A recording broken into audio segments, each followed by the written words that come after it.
Hey guys, welcome to Sip and Chat with Azem and Jade right here on the Sugar Factory Network. And guys, it is an amazing Tuesday, terrific Tuesday. It is, it right is. Here. I was in the Federation, but apparently it's all over the world. Yes. Hey, but good morning to everyone again. If you're listening for the first time, welcome. Make sure you like, subscribe, share, comment. Of course. Just be a part of what it is that we got going on here. And if you're a regular listener, welcome back. Yeah, we missed you. Yeah, big up to all the people I'm out there working hard today. People who feel like nobody realize what you're doing. I realize what you're doing. Yes. Right? I realize what you're doing, and yeah, we really appreciate the people that striving hard for their dreams, man. As they should. Yeah. Jade, what's going on with you? I'm hungry. Oh, that usually happens in the morning after you wake up. Not really. Today I am though.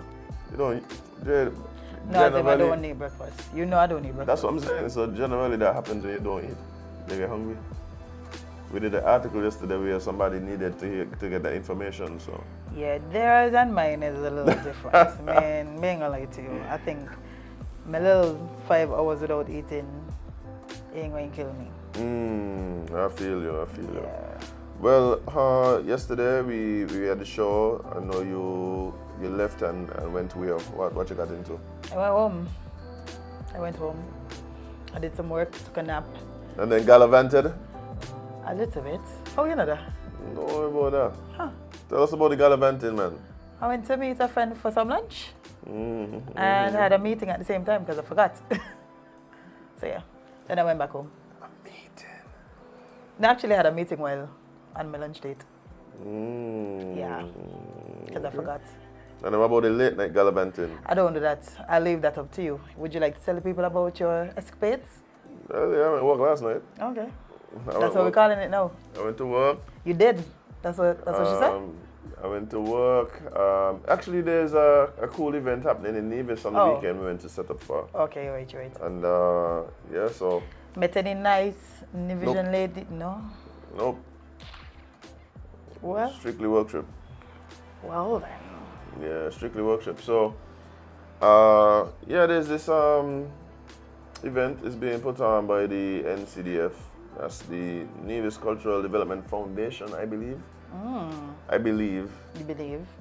That's what the NCDF stands for. And they are going to be putting on their celebration of Black History Month. Okay. Yeah, it's called, I think, Black Hearts Freedom Edition. Okay. Yeah. Sounds like a vibe. Yeah, Sunday. So if you're not heading over to Nevis, you could always check it out on Facebook. Love it. I love when things start streaming, because then everybody able to just, travel over the waters to catch things. So a good old Facebook Live, a good old YouTube Live always does the trick. Yeah, I think we need to develop and involve that some more though. I think streaming platforms that people could actually support monetarily and stuff. Because there's a lot that goes into these types of events. I would imagine. Just to be able to live stream, that comes at a cost. So yeah. Is it my hairstyle very tall, or the Kingsters cutting on me here today? I think you're just very tall. You already look taller than me. Looks are very deceiving, because I'm very, very mini. I'm very, very, very mini. So the Kingston's one, they say they're going to come and... Yeah. I might want to make sure me here in there. Ah, nice. Thank you. I just love how we're calling them the Kingsters now. But that's They their name. appreciate their name, yeah. Yeah, I appreciate everything they do. Yes, we do, definitely. Yeah. Definitely. Well, yeah, so what's on your mind early morning? Besides food? Because I'm honestly hungry, being late to you. I don't know what's happening today. Let's take a pin. I know you're hungry, but... It's because I ate late, you know. Yeah, you know, it's funny how that works, right? What kind of weird... You get hungrier in the morning, the later you eat at night. Like, it's supposed to be backwards because, you know, the food's supposed to transcend into the morning, make sure it's spread out and stuff. But no, doesn't happen. But this is the thing, though. What are the good, like, breakfast places? This is the problem that I have. So usually we finish the show around 10, right? So maybe we leave here maybe 10:30 or that kind of around then. You're hungry. What are your options? Okay, 10 o'clock, you could go to like sweet and savory rituals. Nigel, I don't remember the other one there by the old movies. That road they're going up next to the car wash. You don't go to the car wash and then realize you got a whole food spot there? Yeah, but I've never really... No, they just sell saltfish too. I've just never really studied about the name. Oh, I have no idea what it's called, honestly, meaning I'll let you. I think that road is called Adlam Street. There's a name of the road? All the roads have names, Jade. Oh. All of them. I never heard about it in my life. I think that's Steady. Yes. Yes. Yes. Yes. And then there you could catch probably the saltfish man, you know, around somewhere. The one with the saltfish balls. Oh, fish? Oh. Yeah. Listen, a wild name to have, but we understand. What else you could eat? I think that's about it. Then I guess you could do to a bakery. You could do a bakery too. Yes, a bakery. Also, you could go to Walk Nation. Is Walk Nation that called? That's how I went Friday. Yes. Oh, bless their hearts, boy. Sasha and, oh sorry, I forget your husband's name. But, love y'all dearly. Y'all fed me, and I was very pleased. That breakfast was breakfasting. Actually did breakfast at Walk Nation once or twice, and yeah. And you never told me? Had a good time. You hid that from me? Yeah. Wow. It was kind of spontaneous. Oh, somebody says Coconut Grove as well. Ah, Coconut Yes. Grove. Right. So we got little options, you know. Okay. Yeah, we got little options for breakfast. And then of course you have like the White Castle. What? The White Castle. That's up across from Nemo. Needsmas. Oh yes. Because I'm like White Castle. The famous fish sandwich. Yes, I heard about that. Yeah. I actually had an egg covered in potato and fried one day from them. It was delicious. Egg covered in potatoes. And fried. And fried. Most important part. Interesting. Yes. It was quite delicious. But yeah, we got some little breakfast. Were you making me talk about food, Azem? I apologize before.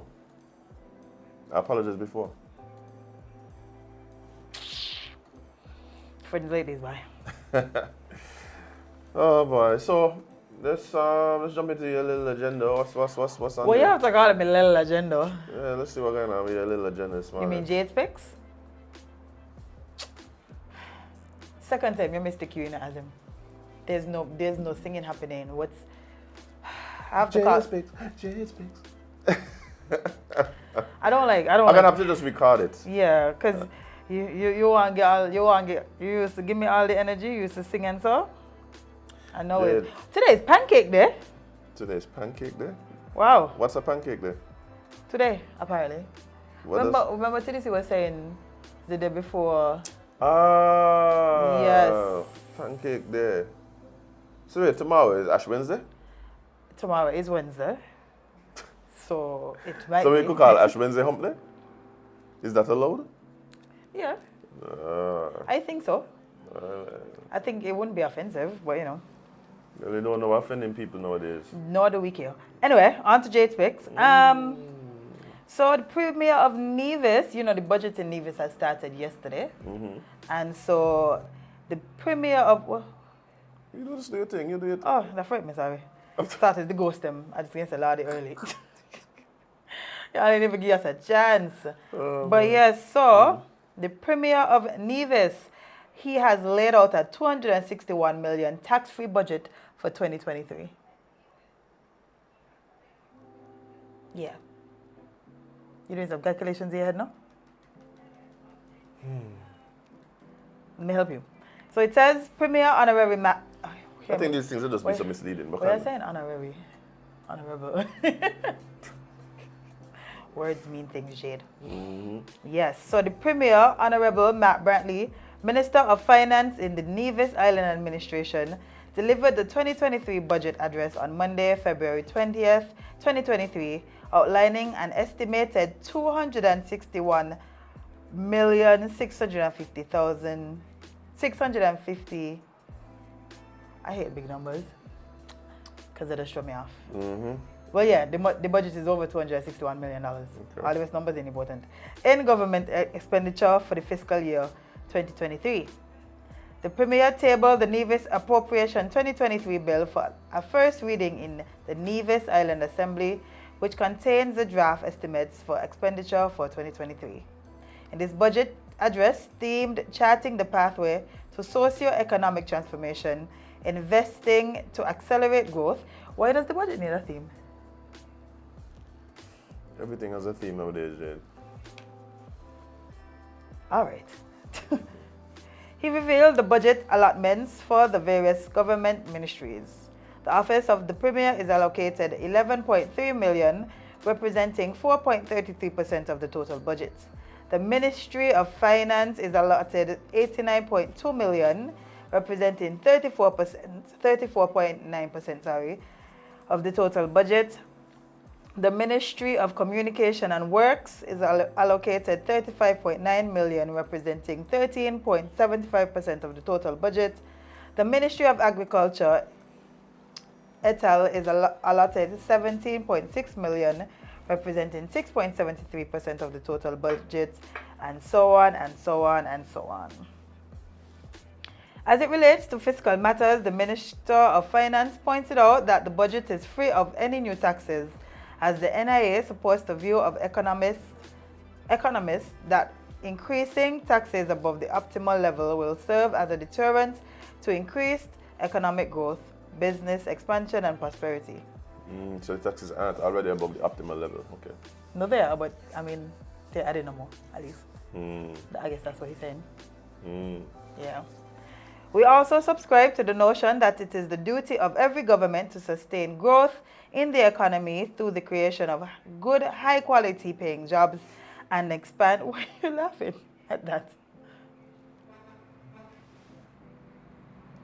I want to know why you laugh. Sorry to put me in trouble, Jade. I just was chuckling to myself, you know. Oh, sorry. Okay, never mind. I just want to know, like, where's the what? Where's the what? The creation of high quality, high paying jobs. Well, Let me be. Where are they? They're coming. No, it might be that I literally might have just missed the memo. They're coming soon, I assume. Oh, that's what you were saying.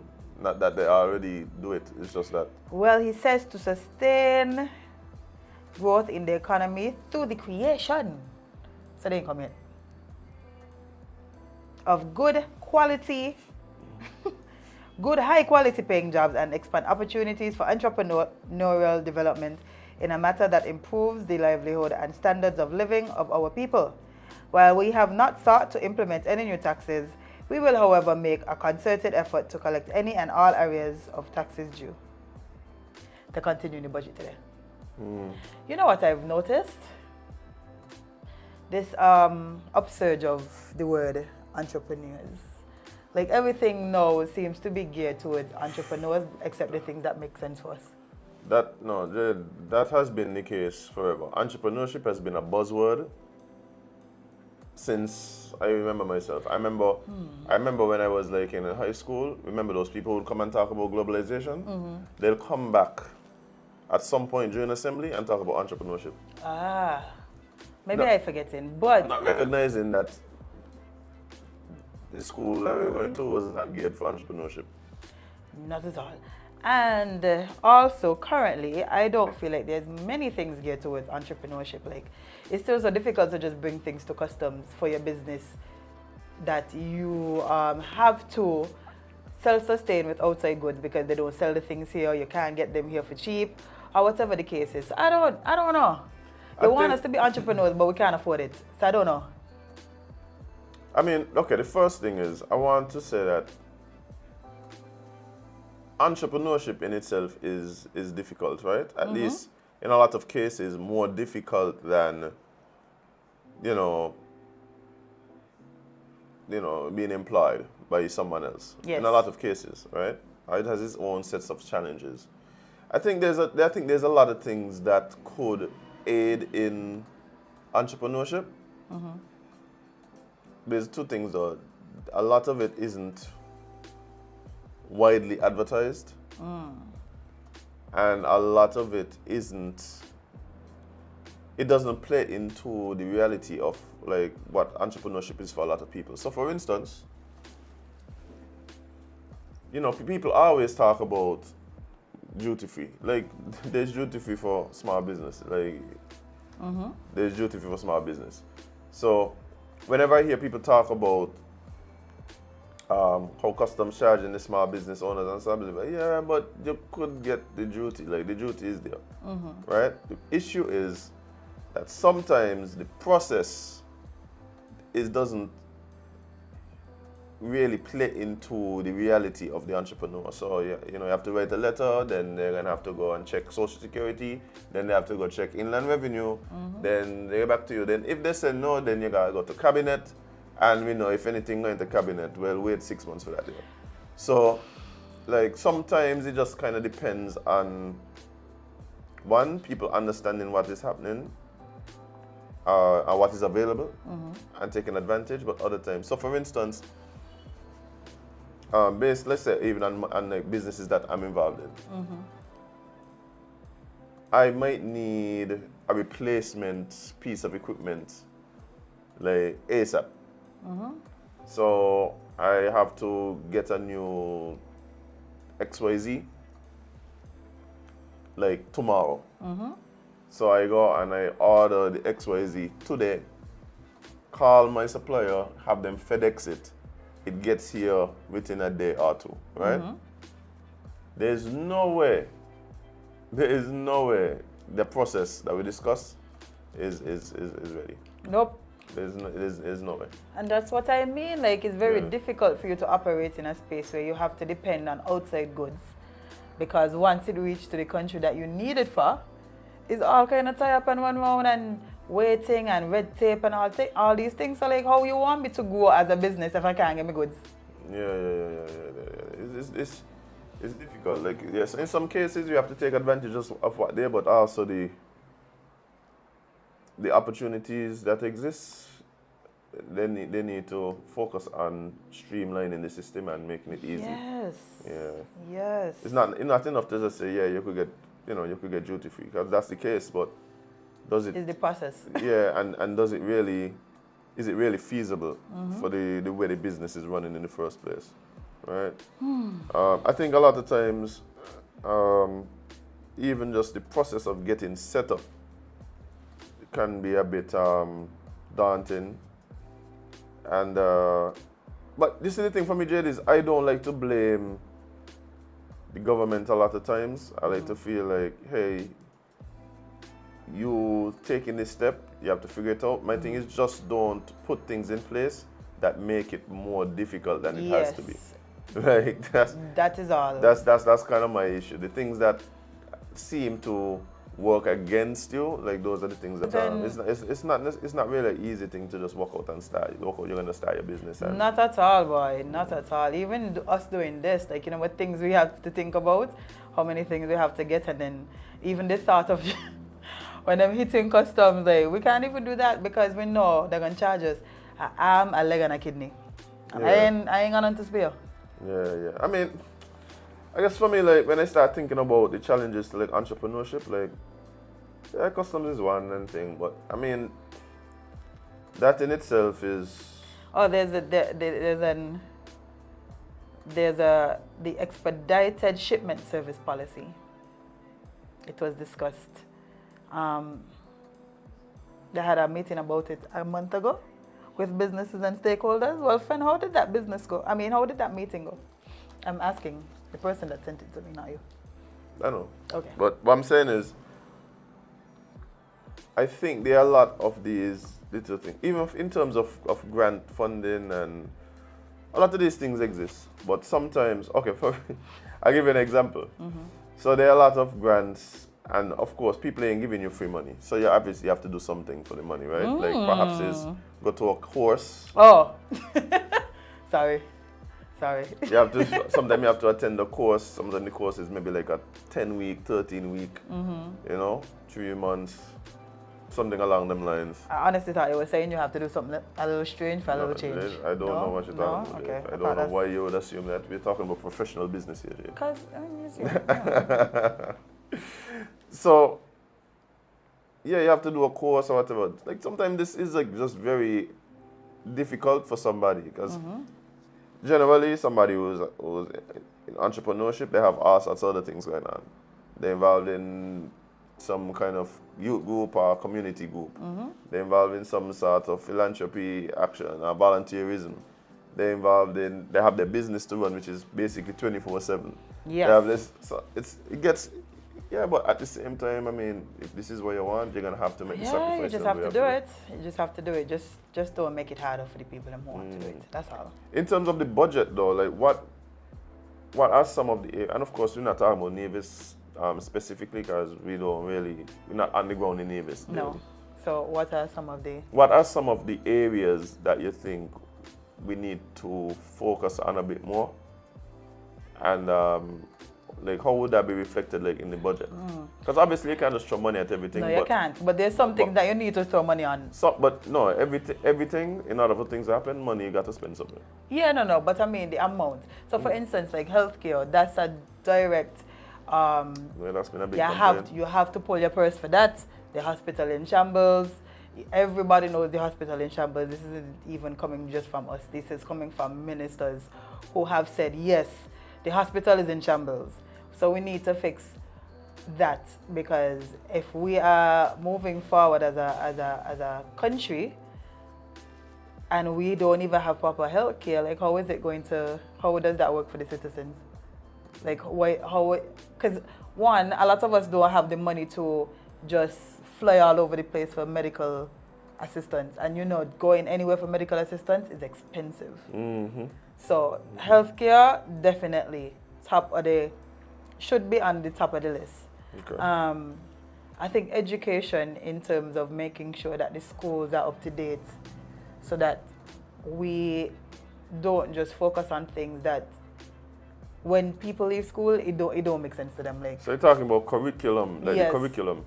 Okay. And making sure the facility is up to date. I mean, I know that they're supposed to be building a state-of-the-art Bastille High School. But what about all the other schools that we have, make sure they are up to standard. Because remember when we were talking to a teacher from Keon, and they were like, they don't even have internet in 2022. Hopefully they have it now in 2023. But those are the things that we need to pay attention to. If we want to have students leave school and be able to integrate into this new world, of technology, and because to be honest, most things take technology now, Everything. Okay, everything. see, there we go. So it would be remiss of us to teach children just the basics, and then they go out into the world and not have the skills needed to just to survive in this new world. Infrastructure for sure, because ain't no way y'all still throwing them big stone and loose gravel in them pothole and leaving them. That's ridiculous. I'm gonna lie to you. So in terms of infrastructure, you're thinking the roads need a lot of help? The roads more than need a lot of help. They need, and I don't think. But this is again, this is my thing too, right? I think The roads is a interesting one because I think we have a really good main road. Yes. Once you get off the main road, then it's like Swiss cheese. Yeah, and I think the problem isn't that they can't, you know. I think because we see them St. fix Peter's Road, by Jesus Christ. St. Peter's Road. When are you fix that there? And they need to fix it. The That's problem one of the is, most populated areas in the country. and the problem isn't even fixing it, you know. It's fixing it properly so that I don't have to go fix it, go revisit it over and over. If you do something properly the first time, you won't have these issues over and over and over, you know. I could give you two small examples because they're in my area. Last year we spoke about Meslack Road. We spoke about the road, the junction between where I live and Park Range, right? So that is right by Girls Guide. By Girls Guide. They fixed it, air quotes. They put a big stone in the hole with some gravel over it. You know what happened? Water, rain, elements come, dig back out everything. So now guess what? I have to go fix it again, and this is something that they just fixed. Just fix it properly the first time. I've been wondering about this for real though, you know, because why they keep doing this? We've been doing this for a while. We are, you know, there's a patch of road that is damaged.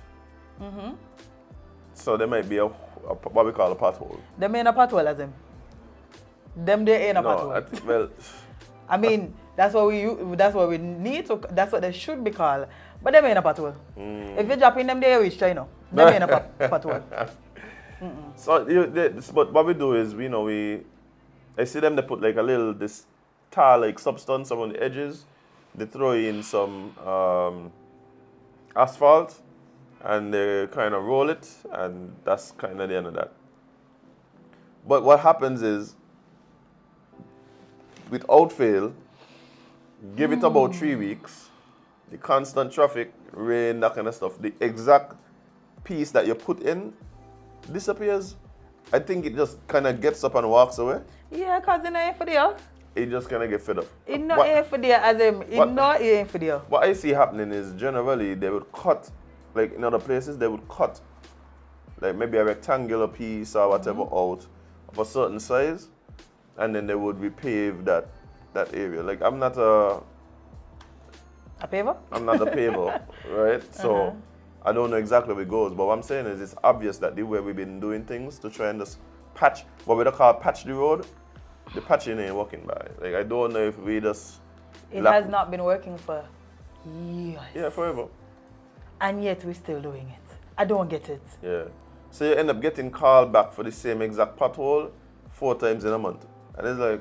Just fix it properly. Yeah, like whatever we did the last 2 times didn't work. We can't obviously. continue doing it. So I think that has to be in the budget, somewhere to properly fix. And we know they could do it. They just put on road all the time. So we're paving and whoever else, customs, public works. You know, so just do it properly. Just get the tools to do it properly. I'm pretty sure y'all know how to do it properly, but this lazy way, quick fix out, it just maybe they just want more work to do. Maybe they need to constantly have work to do, so they have to fix it in a certain way, so the guys could have to come back and fix it again. Because that's the only logical reasoning for y'all to be fixing these roads this way, knowing that in 2.5 days, we're going to have to call y'all again. Yeah. That's interesting for real. I think... But what for you? I want to see digitization of government. We've spoken about that. Yeah. That's a big one. Yes. I want to see us move into new industries that make us competitive on the world stage, that we could use our size as an advantage. I think even things like robotics, engineering, things that push us into those areas are big. Of course, when it comes to our culture, that's a big one for me. So yes. Proper performance spaces where we could practice and display artistic talents. We have all these football fields, basketball courts. We got more tennis courts than we have Then we have performance spaces. We do, definitely. So, I would like to see some more of that. Yeah, I agree, honestly. Definitely big time. But in terms of like big capital projects, like I think for me the digitization of the government is a big one. And to see some, and I talk about this all the time, some movement of the government agencies like into a centralized area. Yeah, like I don't want to play Where's Waldo to find no government office. That is ridiculous. I hate it. Like I have to be asking 20 people to find one office because where you thought it was ain't where it is no more. Yeah, and we definitely have to do something in terms of agriculture. But for me, when we talk about agriculture, we always talk about like the primary industry. So we always talk about planting more things. That does not. Like we always talk about planting more things and putting more things in the ground, which is important and necessary. But I think we also need to move to processing, developing, export, that type of thing. I think we see a lot of wastage. Yeah. Every time we have something coming into season, there's a lot of wastage. Yeah, and I think it's because people, as you said, people just focusing on the basics. Okay, let me plant and sell. But if you turn what you plant into something else, then you don't have to compete with the 20 pumpkin farmers or the 50 pineapple farmers, or because our people just find their lanes. People who are going to go into the hills and plant and harvest, and there's people who are going to be able to take that and process it, add value to it. There's going to be people that are able to then take that product, market it, ship it, distribute it, not only locally but regionally. We have all these other islands nearby that don't. See, this is my thing with St. Kitts too. The fertile land island. We have all these. Actually, Jade, we have a lot of islands around us where people ain't supposed to be living. People are not supposed to be living on Station, Jade. Don't come for Station. No. I love Station and I love Sabre. But people really ain't supposed to be living there. So that's why it's a testament to the resilience of the people who live there. Facts. Yeah, because I live in nowhere with no volcano. And this might be an unpopular opinion, but Anguilla too.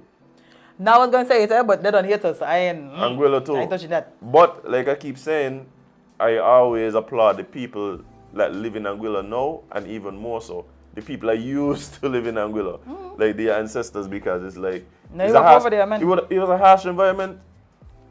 It's a big limestone. It's a big limestone place where no water be. Yeah. Like there's hardly any real topsoil. So to me, the people that lived there before, like they had to be some of the most resilient people on the face of the planet. Bye. That's like the Bye. Caribbean version of the people who go and live like in Iceland and so. Like the Vikings who went and live in Iceland. Like the Caribbean equivalent to that is the people who live in Anguilla. Wow. No, but that's what I'm saying. They're resilient and they're steady. And no, they did. They build up a whole island now where people go to vacation and all them kind of things. But it's definitely a harsh environment. Yeah. No, you're right. And all these surrounding islands could benefit from what we have. That's the point I'm making. So we're supposed to be people supposed to know that the Dominica boat coming here. No, the second boat supposed to be going all over the place. That hasn't just kind of developed. As a matter of fact, I remember, I would hear about, how the boats would come here for like salt, from the salt pan and stuff like that. But for some reason, somewhere down the line, I don't know if it's just a matter that, you know what it is? I think that we, as a nation, we might be a little one-dimensional. I definitely think that. We're definitely a bit one-dimensional. Yeah. So when it was sugar, it was all in on sugar. All in on sugar, right? Now it's tourism, everybody just all in on tourism. And then tourism come and, but that they're going on. So let me see what's going to happen with the CBA now. Hey, all this talk about the CBI, right? And the changing up of the CBI. Why we can't just make the CBI like a proper wealth fund? Like other countries have done it. Other countries like have wealth funds we could pattern off of. Like just make it a straight like wealth fund for the country. Ask God. That's what you should ask God. But he gonna come back, so we're gonna ask him. But he's the Attorney General. Yeah, but he was talking about it, so that's why I said ask God. Okay, so who should we ask? The Prime Minister. Oh, well. In charge of CBI. Yeah, maybe one of these. And maybe bright mornings will be able to speak to him. maybe the Minister of Investment that does not include CBI. Doggy? Uncle Doggy? Well, hopefully we could get Uncle Doggy on soon to talk about some, you know, some stuff. I like talking to Uncle Doggy. Me too. I love talking to Uncle Doggy. Yeah. He just, you know, he's a vibe. He's a vibe. He just real. Watch, let me tell you something, right? What happened? The Honorable Denzel Douglas might be Sankit's version of the most interesting man in the world. Yes. He just got a kind of vibe like, The man just, well, you know. and then it's cool. Like, nothing bothers me. As it should. I'm just very personable and cool, and the you're man going to have to like me even if you don't like me, Yeah, because the man I'm just cool. I tell you, the man just chill. The man just got a vibe. Just a vibe. Oh, just a vibe. Big up Uncle Doggy. Again, we hopefully could get him on soon to talk about, you know? Yeah, that'd be cool. Yeah, troops launching for Black Sun. You get Sipping on my scissor. Sipping. What, Jade? I was going to ask you a question.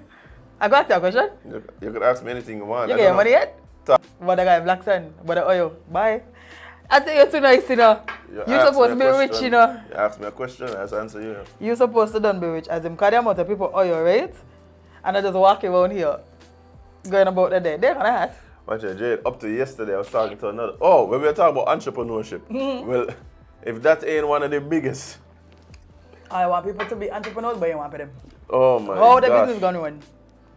That has been the thing. I tell you, we're going to start to come in here and name them and shame them, you know. But Jade. Get them till next month. This is one of the reasons why when you hear about government, right? You don't just gotta shake your head here. We're talking about entrepreneurship. It's like, but I don't pay the entrepreneurs. First thing, they come and ball on everybody price. The second thing is, when they don't ball on the price, they got the most demands. When they don't got the most demands, but you have to get money. And that's what I understand, you know, because they don't ball on the demands of the people that has been bringing in for campaigns and other things, and the people who doing the graphics and the production team and the vendors and all of these things. But the people that bringing the toilets on are like a ball on. Like everybody. Shame. Shame by. And then you work, and then my problem to be like, you waiting 2-3 months to get paid. Like, and I keep saying it all the time. I don't think people recognize how difficult that makes your life, right? It don't matter how much you charge, even if you put on some inflation, like anticipating that, okay, this thing can take 6 months to get sorted out. But why? But the problem is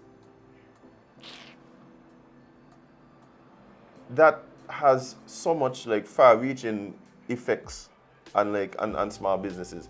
It affects your credit, because people got loans. Like you got on 3 months, ain't pay your loan because the people who owe you ain't paying. Like, so even in trying to build your credit and get other institutions to lend, it's not a matter that you don't earn, it's just how the money come in. The worst thing does be when they come and tell you, okay, well, I can pay you in installments. Me work in installments? Don't come tell me no nonsense, because me work in installments. Yeah. I do all the work that you asked me to do on the timeline that was given to me. Jade, all kind of crazy things are going on. You don't have the people that decide they pay you enough of your bill, so you're going to be all right. No. Like, you That's charge not $10,000, they pay you 8, so they work out, you're good. Man, you really need the last 2. No, I do. I do, man. And by the way, guys, we're just apologizing for the stream issue. I think, you know, the internet. You having issues? Internet. No, so Witty said that this stream's sticking, so. Oh, yeah. wow. The internet providers here ain't providing what they're supposed to provide, so. Ain't providing. Yeah, but. But yeah, so I think that a lot of it does get real frustrating. It gets real frustrating because you don't have a lot of leverage once the job is completed. Because what you could do now? You just got to wait. It's literally a waiting game, and that's so frustrating because you cannot go to the bank, you cannot go to your employees and all of these things and be like, well, we're just waiting. Yeah, it really complicates. I can tell you something, right? And this is one of the things I think people ignore. You know how many small businesses fail because of problems with cash flow, right? Whether it is you're not able to pay your suppliers on time, but even more importantly, you're not able to pay your employees on time. And who want to work for somebody who keep telling them they got to wait? Like, I had a job like that, and that was one of the most frustrating things. Yeah, but it gets difficult. It gets difficult at times because what you have to understand is a man work, a man want repay. So Naturally. While you know waiting for, because if you ain't coming in, you can't pay it out. And so it's like, bye. What do we, like, how do you navigate that? You have to go out of pocket now to pay money that you already don't have. Yeah. So you're taking from Peter to pay Paul. I don't then have Peter no looking at heart. you crazy, like, yeah, it really puts people in a really mystic position. That's why I tell you, you need to start coming here and cussing them out as in going on the radio, you know. No, but you could cuss them. Yeah, this is the issue, right? People, right? Some of them make here, many will. Some of them make here, but this is the issue that I have. People get upset with you for asking for what they owe is you? owed to you, right? That's one. But then people who have nothing to do with whatever get upset with you for even asking. That is the business, you know? Because as I'm one thing, you ain't gonna do it on me. It's crazy. I will. You ain't gonna say you forget nothing. You gonna be reminded. Sir, ma'am, I need my money. I need my money. Because I have bills just how you have bills. I have responsibilities just how you have responsibilities. And you ain't gonna hinder my responsibilities because you can't get your stuff together. Ain't how you work. Yeah. I tell you, just let me, Azem, you know what? Make me a bill collector. Yeah, I do that. Please, just let me just start to call these people and properly cuss them out. Since they feel like it's a joke. Because it's frustrating for me to hear you say that somebody ain't pay you. No, when Jade, I know you just put in work. But Jade, let me tell you something, right? The thing is, a lot of these people, they don't care. And it's all a learning experience. I'm gonna tell you something. Right now, contracts got to be involved, like including things like when you're gonna pay me, how you're gonna pay me, what happens if you don't pay me when you're supposed to pay me. Yeah. You know, one of the things that I always found interesting too, I remember I used to have a clause in my contract for like government work and so, for like late payment. Now bear in mind that one, if you're dealing with government, you understand that there might be a delay. So it's not like to say, you're saying, oh, I need all my money on this particular day, whatever you say. Okay, the work may be completed now, you have a month in order to pay. To get your stuff together, yeah. After you pay your deposit. I don't understand why it takes so long for them to do it. Because they don't have the money. It's not government especially isn't a business that have to wait. They literally just have to get your invoice, sign the check, send it down to the treasury or wherever they got to send the money for you to pick it up. It's a lot more involved than that, and that's the problem. You wish you was like that. Like, why is it not like that? If I work for this government institution, I shouldn't have to wait 6 months for y'all to figure out how and when y'all gonna like how the government institution that you work for don't actually have any money. Yes. That'll be the issue. So that's why you budget. No, you know what I'm telling you. No, I know what you're saying. Like, let's say you work for a specific government institution, the money coming from them because they have the money to pay. It's not a business where they're getting in money. I understand that. So what I find the issue is be a lot of times is whatever they be going on interministerially. So you have one government institution that then has to put in the request for the disbursement from finance, and whatever does happen over there, but that is my issue. And that's between them, and then you just there like. That is my issue. Like, hey guys, I'm drowning over here. Like, hey guys. I feel like for government institutions, and this is just my suggestion, y'all know y'all want to hire somebody for something, y'all want a specific thing done where y'all have to pay for it. Get the money beforehand. Don't wait and then tell me, oh, I have to wait now because you already know you wanted it. A matter of fact, while the work is being done, because they're going to ask you for a quote before, so they know how much it is. Right. You asked me for a quote before, I even start. You already deciding, okay, I go in with this person to do whatever service. Start working on the money. Yeah. What are you waiting until? Because this is what has happened, Jade.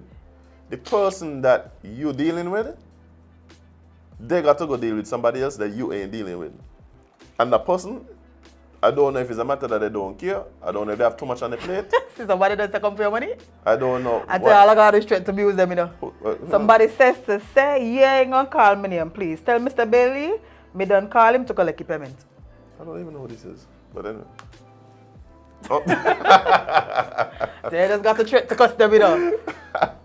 But he wasn't on the cussing list. No, he wasn't on the cussing list. But at least, yeah. At least he have a hat. Yeah, but he ain't on the cussing list because he can pay. Somebody said you need to start demanding 50% up front and 40% halfway through and 10% at the end. Yes, and I think that happens a lot, right? We are, you know, it becomes standard for people to get deposits and stuff like that. That's all well and good. Sometimes the deposit come through. The problem is getting the last bit of payment. Well, then stop the work. I remember one time, and this is years ago, so nobody could pinpoint which one of the ministers, because recently the ministers them been changed up very fast. Listen, even them you know, all your well, they ministers the most. So what I'm saying is, look, I remember one time we had a contract, right? We just said we were talking about the band to play for a specific government event, right? The contract was we needed 50% up front. That would allow us to start rehearsing, right? And then what happened was there were several payments based on several deliverables from the band. So, you know, we got the deposit. We started practicing. We actually started practicing before we got the deposit, but that was it. That was the arrangement. Then, you know, like semi-finals, there was a payment for semi-finals. There was a payment for eliminations, and there was a payment for semi-finals, and then we were supposed to get a payment. One payment was supposed to be just before thing. Now, this is because in times past, it took us 8 to 9 months to get the money. So we were waiting that day this time. The first thing they come to say, but we don't pay like late fees and so. Government don't pay late fees. I was like, what? I was like, okay. No, what should happen is that we should be able to negotiate as to when you'll be able to pay, right? So the terms are agreed on prior, right? Naturally. And if you default on your part, then you pay whatever consequence, right? Generally, the court does give 5% per annum. I only learned this because I've been dealing with this so long now, and got to go court and figure out what the lawyers them suggesting and so. So we went through the whole thing, bam, cool. They kept running late with the payments, of course. Running late with the payments. So here comes final night now. Right? Here comes final night. You went on the stage. So I call in all the week before the finals and being like, look guys, I'm telling y'all now. Me ain't even gonna wait until the day off. The band need the money before we go play. Y'all keep doing this to us. It's been years and years and years and years and years. We ain't in that day this year. Y'all already been paying the previous installments late, sort of thing. So I'm talking to the person who is like, you know, the liaison for this particular event. They're telling me, oh, we can't do that. I was like, wait, tell me we can't do that. Who can do it? Well, then I can't play. That's simple. Right? Listen, you know how another doesn't want to do this to local people because outside artists is stepping a toe on a stage. They'll find it quick. Before they get the money. They'll find it quick. Then on top of that now, I realized the day off, I call them and said, look, we'll come now, we do everything up to the sound check, you know, but we're not coming there until we get the payment. Like, fair. That's what gonna happen. So figure out your maths. Oh, well, we can't get it, bam, whatever. No problem. The minister called me, you know, the minister at the time called me. Yeah, Azem, what's the problem? Oh, you ain't pay me. That's the problem. I said, what do you mean, what's the problem? Like, the fact that you're calling me, You you know know. what the problem is. Like, you know what the problem is. Yeah, but it's gonna be difficult for us to... That ain't got nothing to do with me. I said, look here, too easy, you know. I just stay home. You, minister, you mean you could play bass? Yeah. I'm sure you got PS that could probably play drums. Yeah, Like, can sort it out. Yeah, sort it out. It's like, and I'm saying, look, at the time, he was a minister for some other ministries as well. I said, look, I'm asking you, what do you suggest? Understanding that one, in the past years, payment does come whenever they feel like, months and months afterwards. Understanding that y'all already been late with the payments for this year. Understanding that after I play tonight, if I were to play, that I no longer have leverage. So y'all could just, like, you being the minister, explain to me what you think would be the wisest thing to do in my position. I can't be play. It cannot be to play. I'm waiting to hear if you can tell me that you think that the wisest thing for me to do in this position is to play. You understand? Like, it's like sometimes you just got to get to that point. Like, no, you have to, because people just take your kindness for weakness. Yeah, like too many times you yeah, and they get upset with you. And that's the business. And I'd rather you be upset and not me, you know. But that's the point I'm making. I said, well, ain't nothing if you ain't hire me no more. I wasn't paying me. You wasn't paying me anyway. like I losing. Me ain't no money either way. You wasn't paying me anyway. But I mean, at the same time, it's like it really signals that business people and entrepreneurs really just need to get their contracts in order and really need to be firm. As a matter of fact, I could tell you this too, like, there have been times where, like, for instance, the band would present their contract and nobody wants to sign it. Like, nobody in whatever particular government agency wants to sign it. It just bounce around from place to place to place until the day come. And then I have to literally go. As a matter of fact, it's gotten so bad that in some instances that without signing the contract, they just pay the money.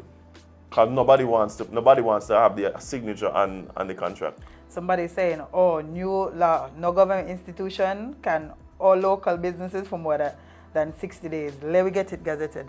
I second this. Yeah, that's only something to me. Yeah, let me carry this to cabinet. Yeah.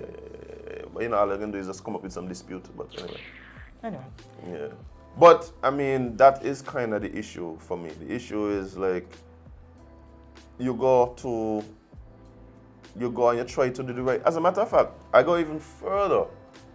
When you have entrepreneurs and businesses and stuff that try to do the right thing, for instance, put contracts in place and things, that serves as a deterrent. Yeah, because they want to go through all of that. Because and it's like, well, if you're planning to pay me, then ain't a problem. Yeah, if you're already planning to pay me, why my contract that states that you have to pay me is an issue. I have been in that situation multiple times where I've lost out on work because I presented a contract. They're like, no, he's demanding the pay that he's working for. I don't mind. Yeah. Because at the same time, if you got a problem signing the contract to pay me, that probably means you wasn't planning to pay me in the first place. That is a fact. So it's probably best I just leave and go. Probably best you don't take this job. But probably best, let somebody else do it. Yeah, let somebody else suffer. Anyway, so you go. But we have to take a break because we have a guest joining us. Indeed. I'm actually looking forward to this conversation. Ooh. Yeah. But guys, we're going to take a short break. We're going to be right back with more Sip and Chat with Azem and Jade. Stick and stay. Don't go anywhere.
Nubian, good morning, sir. Morning, everyone.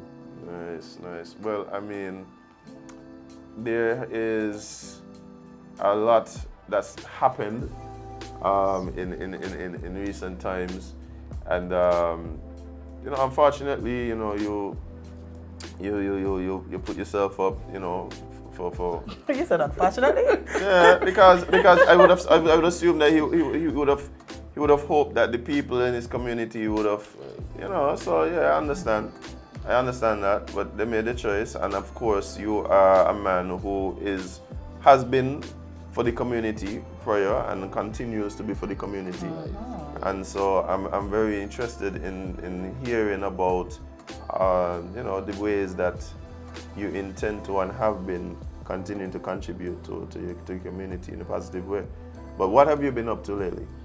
Well, trying to take it easy. All right. Yes. And well, I guess there is a small issue. Not really too small, but there's an issue in the magnet community right now. So we're trying to see how we could pull everybody together to work on it collectively. Yeah. Well, I mean, even for those who might not be, quite aware of, some of the areas that, it needs to be addressed in a particular community, like how would you, term what has been happening lately?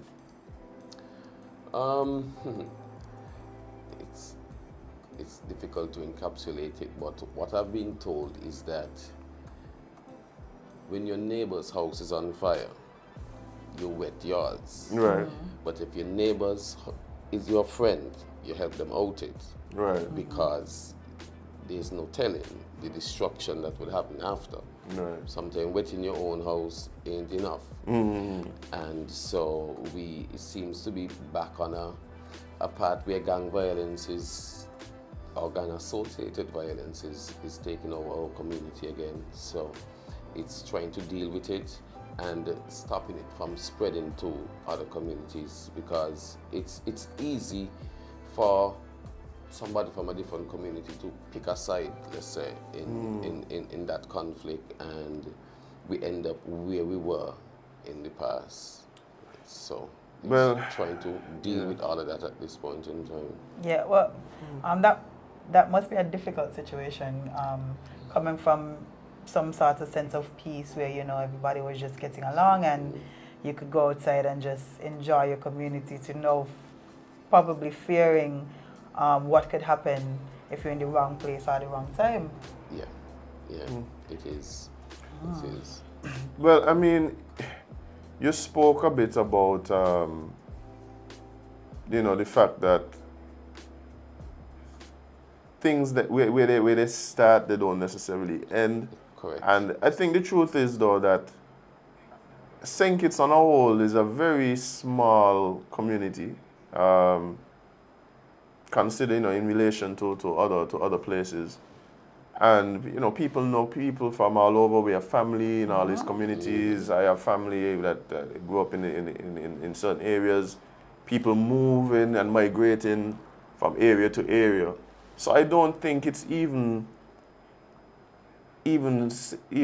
accurate to try and place all the, what should I say, all the risk in one particular community, even though that might be the place where it is most seen. I think because of the nature of the island and how close-knit the communities are, it wouldn't be wise to somehow assume that it is a problem for this particular community only. But if that is where the effects are being more seen at a particular time, then that might be a good place to start. Right. That might be the only place to start. Right. Because if you have issues in Magnet, then it wouldn't make sense starting down the old road. Indeed. Right? Indeed. So that is where we are. And we had a small community walkthrough. I don't want to call it a march, so it sounds like a protest, but we had a community walkthrough last week, Thursday.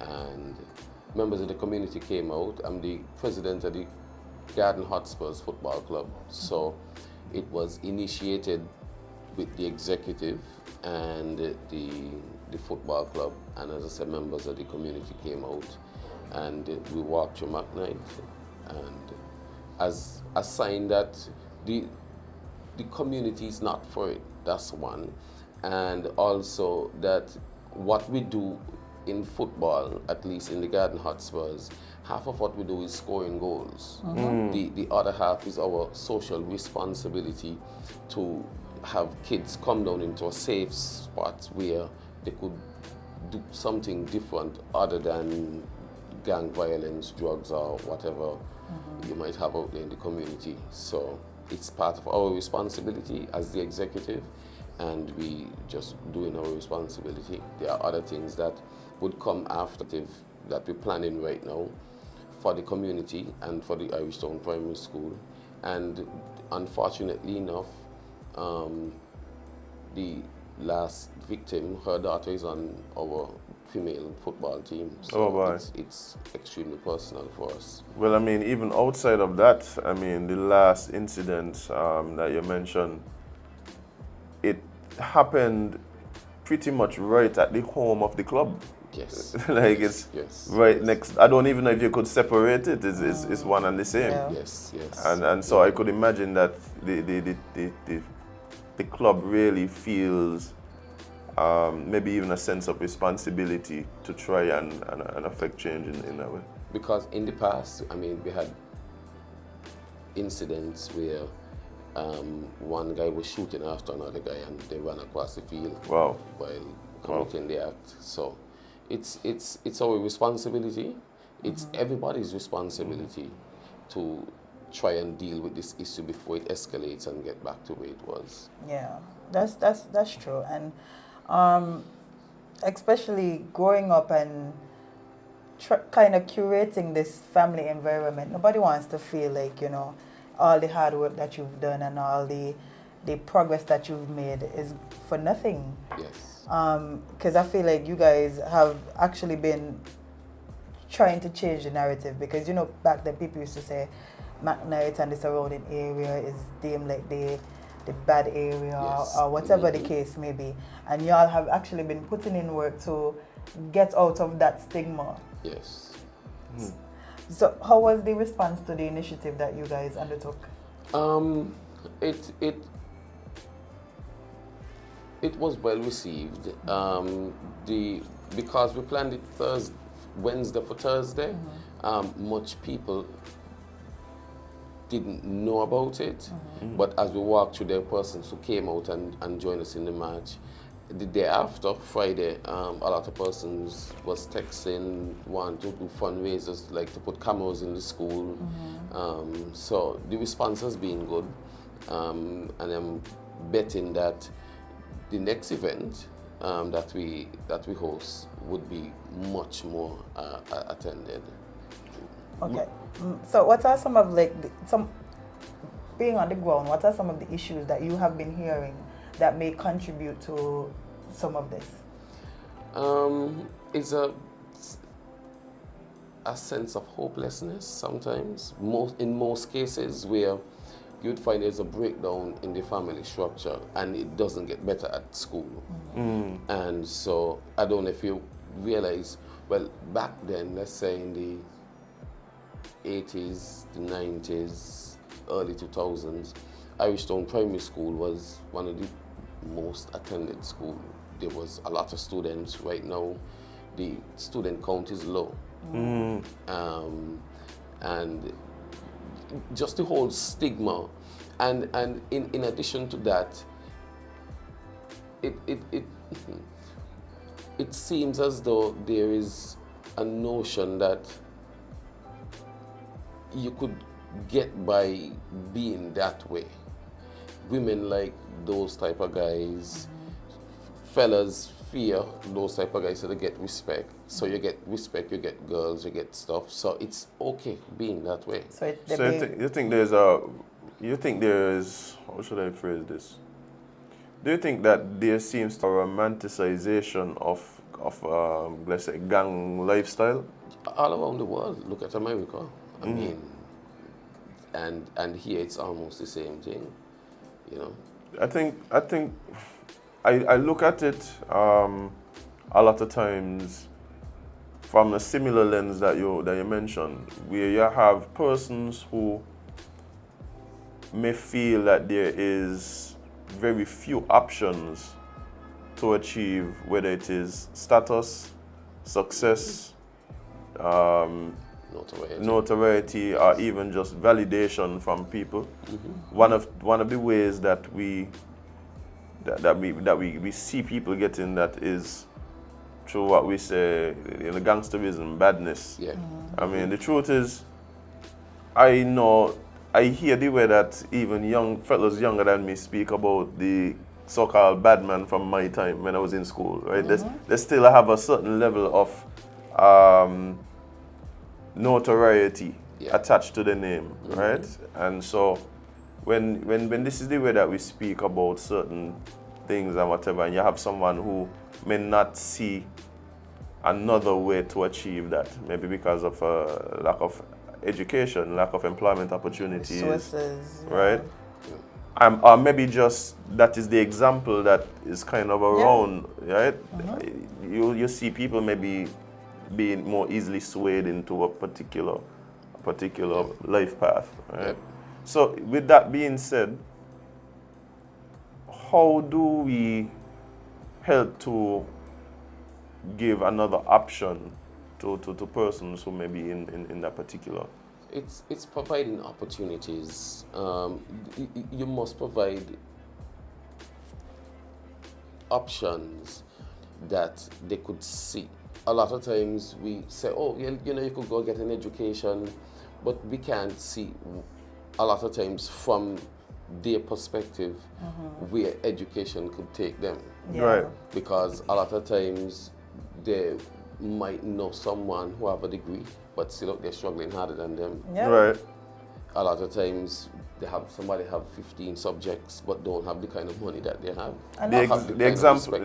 So the examples of success, at least success one in their minds, or success that are in their immediate vicinity, right, doesn't reflect or doesn't come from the paths that we may be suggesting they go on. Right. And not only that, I think too, when we talk about education, we always telling kids, okay, you have to be doctors and lawyers and all of these things.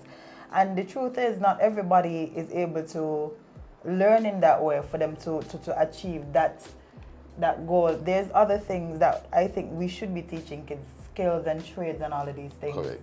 Instead of just always saying, okay, well, you have to go to school and you have to get this education to become this lawyer, this doctor. Jade, at some point, we got to ask the question of how much doctors think it's needed. Yeah, I don't think we have the space for that. Everybody can be a doctor. Like for instance, and because you mentioned it, I will try to go back there a bit. Like during the campaign, I would always say, you have a class of 30 students, you won't get the 30 students getting 100%, so there won't be all A students. They have those that would unfortunately drop through the cracks. What do we do with them? Yes. And at that point in time, there were a lot of options, but we have to give the kids realistic options. You could be a farmer, you could be a sportsman, you could be a tradesman. There's a lot of other options where you could live a comfortable lifestyle. Well, I mean, for me too, I think what is even more important for me, and I was a teacher, and one of the things that I recognized is that the definition of success is very limiting. So you're only considered a good student if you get good grades on test, right? However, you might be the most socially awkward child, you might be the most unlike child, you might be a bully, you might be whatever. So none of these other areas of just life and the person who you are and the things that really we should be developing in school plays into whether or not you're deemed a success. So in terms of developing like well-rounded children, we also need well-rounded targets and a well-rounded definition of success, so that it doesn't feel like you fall through the cracks. What it feels like is the school is the place where I go to identify what my gifts are, what I'm good at, how I learn these types of things, and it's also the place where I go to work on the areas that I'm not as strong, as opposed to it's just a place where you go to like pass tests Yeah. and prove to somebody else that I have sense. And we also have to give these kids a chance, because a lot of the times, because they're not they deemed as the brightest student in the class, or they're in a class that people don't really pay attention to, they're already starting to feel like, okay, well, people don't care about me in that way. Exactly. So they're not going to put out the efforts, because, and I feel like it should be the opposite. The kids that need the most help and the most nurturing are the kids that not doing the best, because there's obviously a reason why they're not doing the best. And it's also setting up the infrastructure to deal with those, because to me, at this point in time in St. Kitts, we don't have the infrastructure. Let's say I have 6 children, and I must come to terms with there's a possibility that all 6 of my children would not end up in university. So what do I do with the 3 or the 4 or the 5 or even all 6 that don't end up in university? I still want them to be successful. Those who want to end up in sports, there must be a facility to deal with getting professional sport athletes out there and marketed properly. What if they're into trades? They want to become electrician, plumbers, AC repair persons, whatever it is, just simply to become a farmer. There's a lot of money in farming. There's a lot of money in sports. There's a lot of money in being an electrician or money in anything. You understand? There's So money in anything. we must be able to create that sort of environment that makes it easy to identify the skill set and place them properly early enough. Because what happens around here is that you go through primary school, go through high school, go through CFPC, then you realize I wasn't good at any of that. Now you're already 18, 19 years old, sitting home on your couch with nothing to do. So it's easy to just transition into something that is not beneficial for you or your community. There's a low barrier of entry.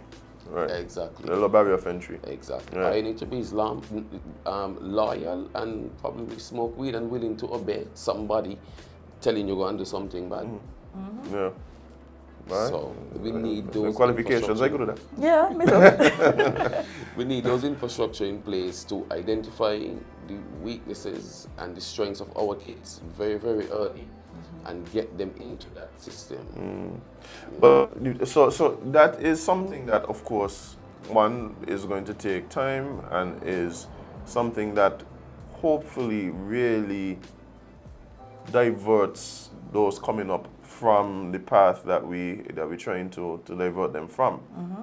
But as it relates to the situation now, we may have young men that was not in place for. Yes. And so how do we reach them to help them recognize that, hey, one, the path that you're on probably doesn't end well for you. The path that you're on not only hurts yourself and your family, but the entire community and the country on a whole. And to show them, hey, how about we move away from this particular life path and get on this other life path that may help you to not only just survive, but also be a positively contributing member of the community and society. To me, it's like a two-pronged approach. First, we have to deal with the situation at hand and provide those options that you just spoke about. And most of them you can't send them back to school. You have to give them training. You have to provide opportunities after that training so they could use that skill set that they would have acquired. And the second part is to cut the feeding ground that feeds into that, because if there are 100 kids in a particular community, more than 50% of those kids would be looking up to those guys for leadership. So if you cut that and cut the feeding ground, where kids just, the system, and it always seems like it's us against the system. So if we could cut that trend and capture those kids early o'clock, so that they don't feed into that is where they need to go, then I believe we will be successful in dealing with most of our gang and gang-related issues. Society will always have negative elements, Yes. elements that don't necessarily contribute to the betterment of society.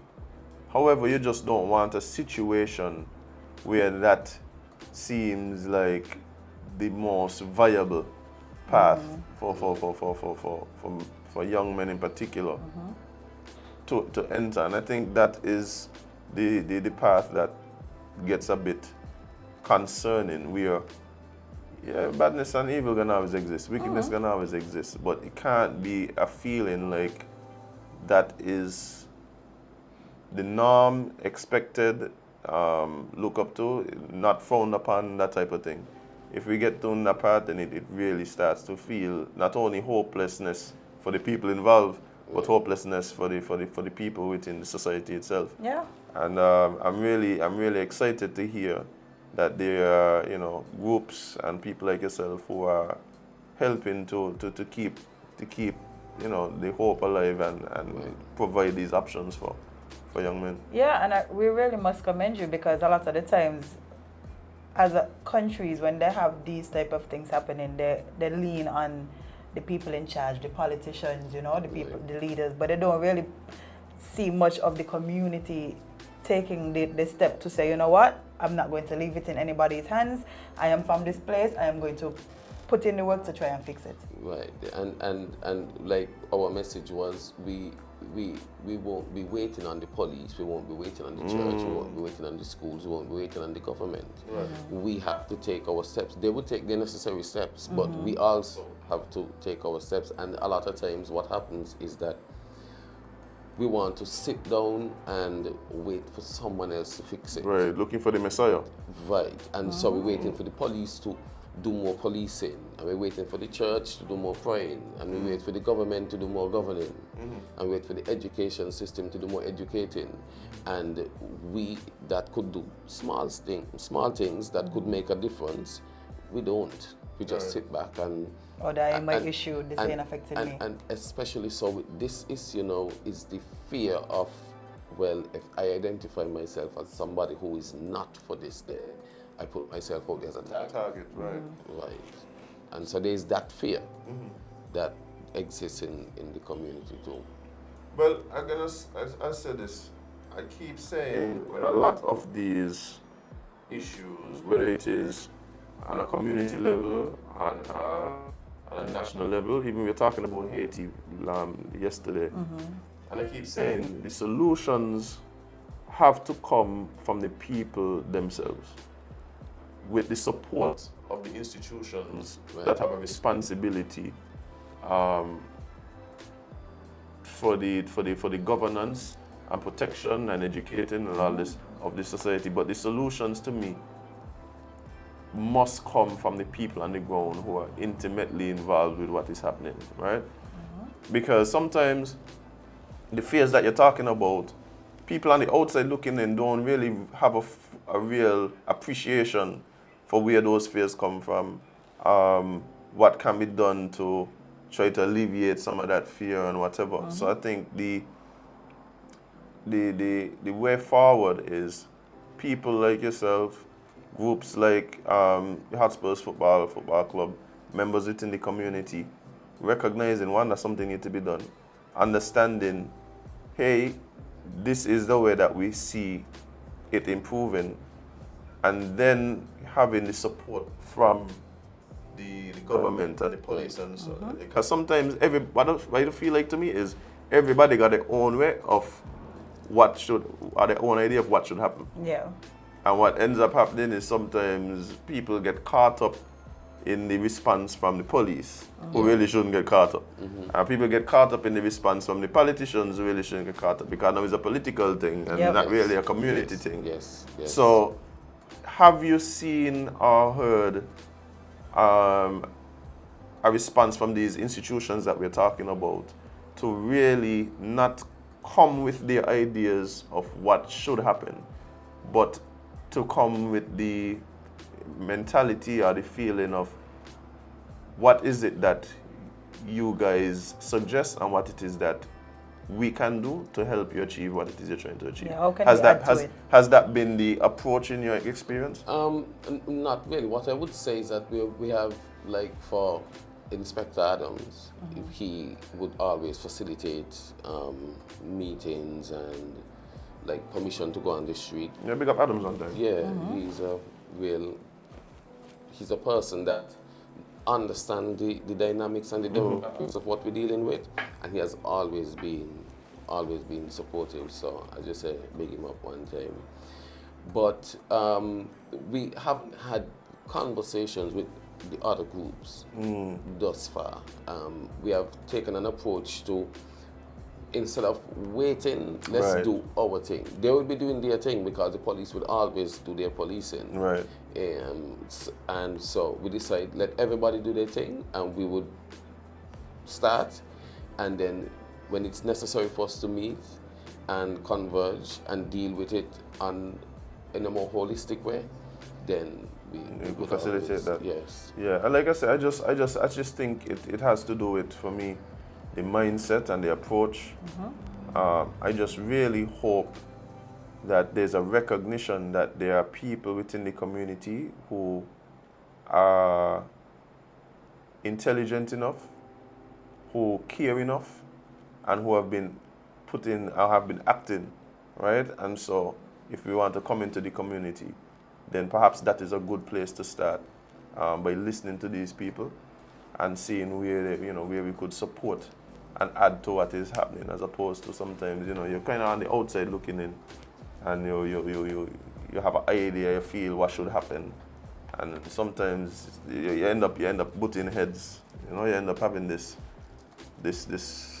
fight almost, which that's not the goal, but it's gonna end up that way. Yeah. So hopefully that is the case moving forward. I'm really looking forward to hearing about the other initiatives that your group and even other members of the community put in place to just continue to lift the spirit of the community. Yeah. I think that is really commendable. And we don't want to be seeing more and more of these types of incidents. Not at all. Definitely not at all. not. What we want to do is, they have a little slang out there. I guess it came from the cops, where they would say, if you see something, say something. But we want to be able to tell the community, if you see a child going down the wrong path, lying on the block, looking hopeless, not have any ambition, any aim, that is when you should say something, so that we could see how best we could get some tutoring, see how best we could put them in the football club, see how best we could get them into a different club. They might just not be into creating things that they may be able to get into. Correct. Yeah. But you mean what you're saying is that there must be vigilance from the community to identify these situations. We must be our brother's keeper. Yeah. Because then, when crime and violence is afoot, then it affects everybody. It affects the families, it affects the businesses. People don't from themselves, Jade. No, it affects the way you socialize. Look at what was going on prior to the peace. Look at how Carnival was. Look at how Carnival was before we had all of this, and look at what it is now. I mean, Juve morning has done what, 11 o'clock? Yeah. Yeah. On the dot. Yeah, cool. And starts at 4 o'clock in the morning. Juve morning used to be from like 12 in the night, go up into the other night, and it has changed, or we have adapted around that. Right. Instead of trying to fix it. To me, it's always like putting a little plaster on a sore and not treating the diabetes itself. You can always have this undertone of what it was and what it should be, and we need to treat the problem. What it is, a lot of times, and I say it to you all the time, I said it to you since we started the new show, a lot of times we like to believe that these problems are something outside of us, like it's them, it's always them. Yeah. And and so we dismiss it, even though, like you said, we still have to find ways to adapt to what is happening, instead of, like you're saying, actually recognizing, one, that we are part of the society just like everyone else, and so when there's issues in the society, we all have an issue, right? And we all have a responsibility to try and address it. the other thing too is recognizing sometimes that because you might be in a different situation or you might be on a different path, it doesn't necessarily mean you're better or worse than anybody else. Yeah, You know? that's It's just a facts. matter that your situation and particular set of circumstances was different, but the propensity for whatever it is you've thrown in and live within you too, you know. Definitely, because we're all You human. know? So, but if you don't recognize that, then you can't see the humanity in other people. And so you just try to like pretend like it's just this thing outside of you out there that, Oh, you yeah. know, and That's what they have going on. That got nothing to do with me. And you really always say it, oh man, let them kill themselves. yeah, Let them kill themselves. But at a point in time, when would this present itself to your doorstep? Would it ever present itself to your doorstep? Because then you might be in the wrong place at the wrong time when something happening. And you become a victim to whatever is transpiring at the same time. And so it's best to deal with it. Let's get back our country on track. Let's get back our economy, our nightlife, our entertainment life on track. And everybody good at the end of the day. Yeah. And what I'm hearing from you is not despair but hope. And so I recognize that there's a belief from yourself and of course all the persons who support what it is that that you and the club and all these other organizations are doing, that hey, this is possible to change it, we just gotta do what we have to do. Yes, of course. It happened in the past, so we have a track record of dealing with it. So it can be done again. It just takes a bit more intervention, and like everything else, it takes maintenance. Yes. Like relationship takes maintenance. Vehicles take maintenance, infrastructure take maintenance. You just can't put it together and just leave it there. And unfortunately, dealing with people with different personalities and different ego, sometimes you gotta step in and say, hey, listen, this is where we're going. We look like we're heading backwards. Right. We're going back this way. So for persons listening, for ourselves who share your level of concern, share your desire to see things change and be better, what are some of the ways that we can try to affect this positive change? I mean, you have identified already for people in the community who may have some concern for someone in the community who they see as, hey, maybe making some choices that might not be in their best interest or the best interest of the community. To say something, even in that case, like who do you approach? Who do you talk to? Well, at least for our organization, the Garden Hot Spurs Football Club, we would always be down at the stadium. So you could, my phone number is one of the easiest numbers to get. So we could always sit and have a conversation and reach out and see where we could place that person. All right, and if there's people even from outside the community who recognize that, hey, this is something that affects us all and want to somehow contribute and support to what it is that you guys are doing, what are some ways or what's the best way for them to do just that? Well, the same thing, because one of the things that we want to do as a club is also to get some tutoring and some mentorship going on at the Irish Town Primary School. And unfortunately, most times it takes money, it takes investment, getting books, getting materials, getting a space, getting something we gotta pay somebody to take the time out of the schedule and come and give some classes or whatever. And so sometimes a little sponsorship, and that's what I find, like we don't find much persons or much businesses willing to go out and sponsor clubs and sponsor initiatives like that, sponsor schools. Right. Even we as a club, we fighting with sponsorship still. I mean, we have a sponsor, but sometimes the funding ain't enough. We have like 6 teams down there under the Garden Hot Spurs umbrella, and something you find members of the executive guys still take money out of the pocket to do certain things. Right. And we don't make money like that. Right. And so it's difficult managing all of those persons, 100 and something people, getting boots, sometimes getting socks, getting water, getting different things that they need to keep the club up and running.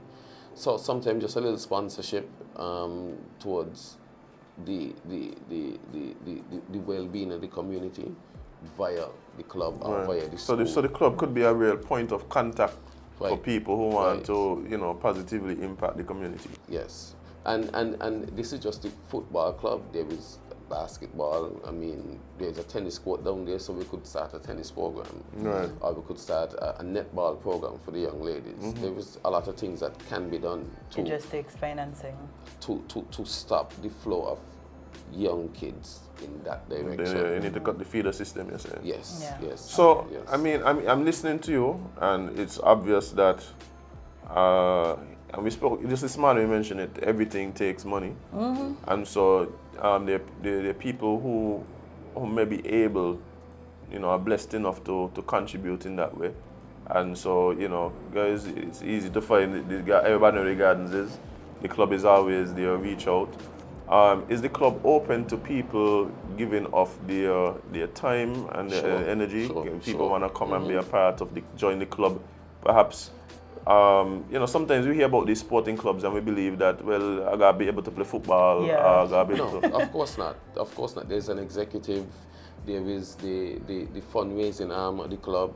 There is a disciplinary arm of the club. There is a lot of different arms of the club that you don't necessarily have to know how to play football to engage in. The reason I'm asking this is because I have friends who are members of clubs in other areas where they pay the membership fee. They support the club in whatever way. They support the club. Not only financially, but with their time, when the club is doing fundraisers, when the club is doing community outreach and that type of thing. So the club is a real point of contact for volunteerism within the community, right? Yes. Is that something that the club encourages members of the community becoming members and really it's not necessarily that you have to play a sport or we have members of the community that would show up at games and fundraisers. Right. Yeah. That's the thing. They're into cooking, and so they bring their talent and their skill to the club. When you're doing fundraisers, they would deal with all the cooking and the sharing and selling and stuff like that. And especially, recognizing that the club wants to move into more of this community outreach stuff, perhaps tutoring, if you remember the community, who could add one-on-one, the club exploring these other avenues would need people to be able to facilitate this as well. Yes, right? yes. So there's a host of ways that the point is just to get involved. Yes, that is it. You can't argue and say that you don't like this particular situation and still don't do anything about it. Yeah. Right. It makes no sense. And you can't say, well, I live Birdwalk, I live Frigate Bay, or I live Newtown, and it doesn't affect me at some point in time. It will. It affects the economy that would indirectly affect you or directly affect you. It affects the way you socialize, so it would affect you. Yeah. So we need to have a coordinated effort coming together and dealing with all of these situations that affects us negatively. Well, I mean, I'm really looking forward, like I said, to hearing about the development of these new initiatives. I'm also really encouraging the powers that be, people with a responsibility for law and order, peace, creating an environment where people, could thrive in a positive way, to really reach out to the community, not necessarily with a big stick, not necessarily with a whole host of ideas about something that we read in a book somewhere, but just to leave and just listen as to, hey, what is it that you guys need and what is it that we can do. Yes. I'm really hoping that is the mentality and the approach moving forward. And I really believe that with persons like yourselves and all the persons who have been coming out and continually working, because this ain't something that started this week or last week. Nope. Right? That we see real improvement. We see real improvement in the situation because we have before. Yeah. Yes. We have before. Yes. So, I mean, like you said, this is just a maintenance and evolution of what it is that's been taking place. And recognizing what works and what doesn't work. Yeah. If it doesn't work, then you discard it and you find new ways of dealing with the issues as Or they you come even up. tweak it to Yes. see how you could best use it. Because everything that doesn't work doesn't mean it's not important. Yes. No, it's just, Mm. sometimes we just got to tweak it. Yeah, still sorry for Spurs though. Yeah, I don't take some licks this season. Well, you know, that's a whole different issue there. I But mean, that's, other than that, that's, I mean, yeah. I at this point in time, I can't even say if the violence, because we lost a few players. I don't know if that had any bearing on some players moving out the area. Wow. You know. You see, even these dynamics that you're talking about, sometimes they might not be like just on the surface, you know, but they really do affect all these different Everything. areas. Huh? Yeah. Wow. Yeah. Yeah. But yeah, man. Again, more power to you guys, and really appreciate the work that you guys are doing as a club, and continue to do. And yeah, looking forward to just all these new initiatives. Make sure you let us know exactly what's happening. Yeah, come back and chat with us. Most definitely, most definitely. Well, I just want to big up my team. Adiola Moore, who's the treasurer, Hollis Prentice, who's the PRO, Juliana Sargent, who is the secretary, and Wovan Weekly, who is the vice president. You know, we all do. Well, Wovan end up in Spurs. What can I hear? Wovan, I see man, I talk to him. Yeah, so it's a lot of work. Sometimes we take a lot of our time, the personal time that we could be doing other stuff to deal with the club issues and the community issues. So Yeah. I gotta big them up. And we have to big you up for not just being one of these politicians that just show up when it's time to campaign. Oh no, no. For actually being somebody that has been in the community even before politics. Yeah, most and definitely. continue to do so. Yeah, that's very commendable. Well, I mean, any last words before we wrap up? Well, asking everybody to be patient and choose peace over violence. Yes. Choose a conversation over an argument, you know. And as a community, we could come together and put it back where it was. Because in dealing with the peace, back then, you realize that just having simple conversations, setting the environment where we could come and have a strong argument, and at the end of the day, achieve the objective that we came to achieve, where we want peace or we want to stabilize what's going on in the community. Something it's just a matter of bringing everybody together and having those conversations. It mightn't work the first time, but once you're persistent enough, we could make compromises and make it happen. Yeah, and I think, like you said, because it's happened before, that means that there is not only the possibility, but I think that deep down,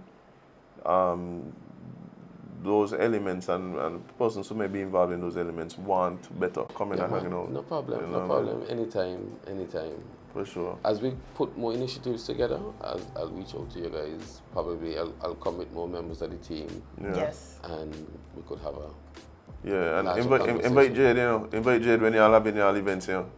Jade is a big celebrity, you know that? I know. I'm not. Oh, you know that? Okay, I'm cool. not. Nice. I know. Nice. However, I can lend a hand if y'all need like This- a graphic or anything done. This I is could like do that. saying it's Beyonce. Who? Yeah, that's Who? Jade. Who you mean? Jade. Who? Jade, when I did to Sipel Wow. Matterstone Johnson. Wow, y'all just saying anything now. Okay. Man, but thanks a lot. And yeah, looking forward to it, man. Looking forward to it. Guys, we're going to take a short break before we wrap up the rest of the show. Stay locked, stay tuned. Be right back with more Sip and Chat with Azem and Jade. Okay. Oh, okay.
Hey guys, welcome back to Sip and Chat with Azem and Jade. Jade. No. Gwenny, I did a sip tomato Stuart, think it's Beyonce Johnson. Yeah. Okay. That's your name, Jade. I realize. You know what? Let me accept it. I think it's Beyonce. Let me accept it because I don't know how you and Nubian just set me up like that. Oh man, but I mean, oh, by the way, we were bigging up persons, and I just want to big up all the Anguilla Massive listening and watching who have not this. Who couldn't. Who couldn't.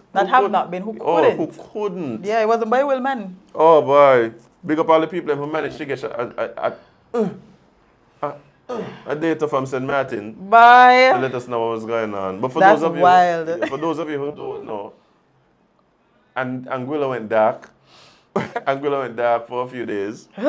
Apparently, it seems as though there was a boats or something that cut the main line going to them, so they had no internet, no data, Listen, no nothing. The dark ages. The panic that would have ensued in St. Kitts, right? If that was us. Jade, riots in the street. Things on fire and so. Zombie apocalypse. Just because we got the internet. I am wondering now if now that the internet is coming back in Anguilla, if we're now going to see the aftermath. It might be just that there wasn't any data for anybody to post. Wow. Because you could tell the mayhem. People eating people's face on the street, Jade. Naturally. Because even when Facebook or WhatsApp goes down, you see the panic that is ensue. Jade, I saw a guy, he ended up getting a ounce, a milligram or something of data from St. Martin. The man posts. Send help. The first post, send help. The second post is, me no last read a book. You know what? A matter of fact, maybe cutting the internet is take it for them might do some good. I mean, it can't be for Jade because we have to go through the initial shock. It's like, they have the stages of grief. Yeah. It'll be the stages of internet loss. So the first thing then be pandemonium and panic. Yeah. And then the second phase is going to be utter confusion. Yes. And then the third phase is going to be, well, we got to do something. Yeah. And then the last is acceptance. Acceptance. Yeah. I don't know what's that, please. Yeah, you don't know what's that. We can't afford that here. I could. Why? Even though we depend on trees more than we depend on the internet, we have things to do here that we need the internet for. So. But it really does prove to you just how connected we are to these devices, eh? Yeah. Like that, everything. Jade, remember the little system went down for the FAA or whatever planes had to just land. Like the planes that couldn't even fly. Yeah, man, that had to say, hey, put everything on the ground. Watch here. Amelia Earhart was flying around the world in a plane by herself. Yeah. With all the only just she and hope. The electronics she had was like gasoline and an engine. Yeah, just she and hope, I tell you. But now, all the planes have got to. I actually saw a video from a pilot showing how he flies, right? Wow. Fast asleep? No, friend. It was just a view from inside the cockpit. Like, fast asleep? No. It wasn't an autopilot. But that just showed me, pay them wherever they want, and if things go down everything, because, listen. Yeah, there's a lot of little naps. Yeah. I sometimes have to fly, like, charter flights. Like, Charter flights scare me. Them little planes that scare me. Oh, no. Big planes that scare me. Any plane that scare me. Yeah, the small planes I'm good because I feel like they're so small like if everything start work they'll just like glide. Huh? Yeah, they'll glide. Don't find out there, They'll glide, yeah. They'll glide. Okay, well. But the point is, like, generally what would happen is a lot of times it's just me and the pilot, and I would always. This is one particular pilot from Stacia. Yeah, he comes for me sometimes. And like I make sure I sit in the front because it's just fascinating to me, like how he know what all these things do. I don't just be watching them and be like, hey, don't touch nothing, They're supposed to be doing that? Like he just spinning me, but like it look like he just spinning. Like no, that's I would never be able to do that because one, I don't play with heights. Like first and last, I don't play with heights as him. Jade, you know how I feel about heights. I can't even zip line. Jade, how is it that you are able to do anything? Like you're afraid of water? Me afraid of water. Jade, afraid of water. I am afraid of deep water. There's a difference. I don't like deep water. I don't like heights. I don't like deep water. What else may I like? But those are the two things you used to travel. We don't matter. We don't have teleportation yet. Yet. And I'm banking on that happening in my lifetime. Oh, man. Yeah, but yeah, shout out to the Anguilla listeners and viewers who are joining us back today. Our condolences on the loss of your internet. But welcome back nonetheless. But welcome back nonetheless. We miss you. Yeah, but yeah, it's been a cool show today. It has been. There's lots of Jade's picks for us to jump into tomorrow because we didn't get to jump into them today. And I'll probably find something. There was a whole other earthquake again. So, yeah, no, as usual, the world in shambles as usual. That's where the aliens trying to leave. Yeah. That's where the aliens trying to leave. That's what the ones that here just trying to go home, you know. That's all. And y'all in. Maybe they're holding them hostage. That's why they shoot them down. Wow. But so the bundles were the escapee aliens? Yeah, they were just trying to go home. That actually does kind. And you know, usually we like hold people hostage, especially Americans also. You know. That's a thing. Yeah. Oh, but okay, so I've been getting cut off because people have been saying that I need to end the show the way you say end it. I tell you, sir, thank you for. I tell him so. Jump back into that. I tell him so. Yeah. What he was doing? But guys, it's been a pleasure hanging out with you today. Make sure again you like, share, subscribe, comment.